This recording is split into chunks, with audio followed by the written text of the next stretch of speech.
Look at massive billboards across India, and you will see something strange.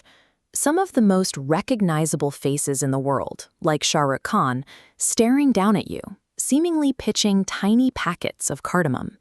It's a widespread, highly coordinated campaign.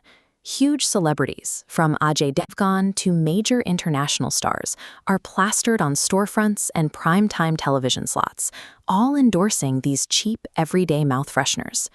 But nobody is paying millions of dollars to sell plain cardamom. These commercials are dummy advertisements for a pan masala and gutka industry whose actual underlying products kill 1.35 million Indians every single year. To put that scale into perspective, look at this timeline mapping the 5 minutes it will take to watch this video. By the time we reach the end, 60 more people in India will have lost their lives directly due to tobacco use. Here is the central paradox. Direct tobacco advertisements are banned on television, and smokeless tobacco mixed into food products is prohibited across states.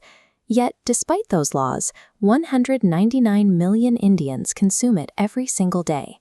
The government tried to shut this down in 2011. The Food Safety and Standards Authority of India passed a law prohibiting the mixture of tobacco into any food item. The move was intended to wipe out traditional gutka, which was essentially pan masala heavily mixed with processed tobacco. The industry responded almost immediately with a calculated countermove known as the Twin Pack. They split the brand into two entirely distinct packets, one holding legally classified pan masala and another holding pure tobacco. Because neither packet violated the food safety law on its own, they could be sold side by side. The consumer simply buys both and mixes them in their palm, manually recreating the exact banned product the law was designed to stop. The ban failed to remove the danger. The manufacturers simply outsourced the final illegal manufacturing step directly to the consumer. Selling the twin packs was one hurdle, but the companies still needed a way to advertise them without breaking the 1995 ban on direct alcohol and tobacco commercials. They rely on surrogate advertising, the creation of dummy products that legally carry the brand name. Liquor companies pioneered this model, spending massive budgets to advertise phantom items like music CDs or premium apple juice. If you actually tried to buy these CDs or juices, you'd find they barely exist in the real world. The pan masala industry uses the exact same tactic. They manufacture legal cardamom, commonly known as elaichi, and package it using identical colors, fonts, and styling as their heavy-duty tobacco products. They then hire a roster of elite celebrities to endorse these decoys. While dozens of actors cashed massive checks, a rare few refused.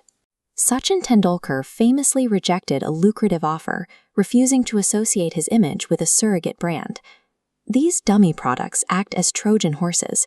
Their only function is to keep the parent tobacco brand at the forefront of the public's mind, ensuring that brand name stays dominant in the cultural subconscious.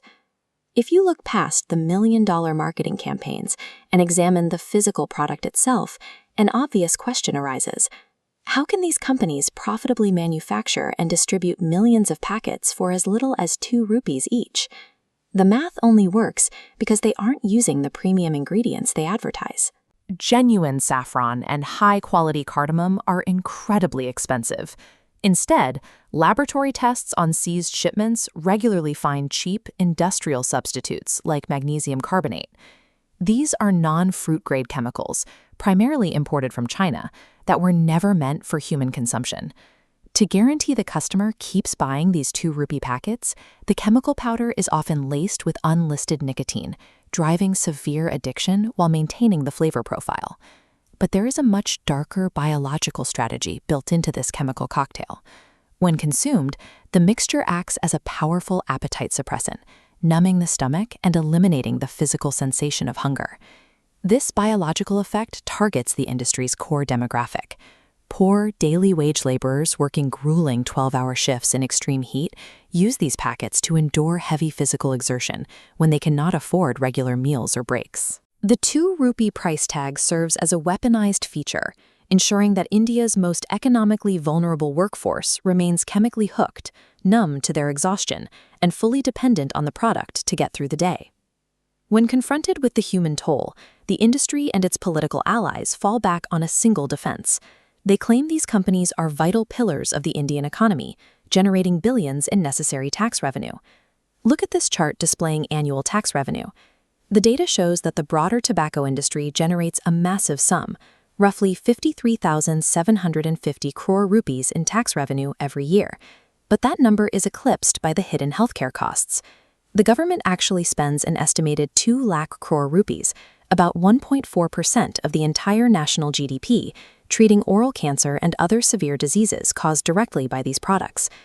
To see how that imbalance plays out on a micro level, look at the ratio as a single 100 rupee block.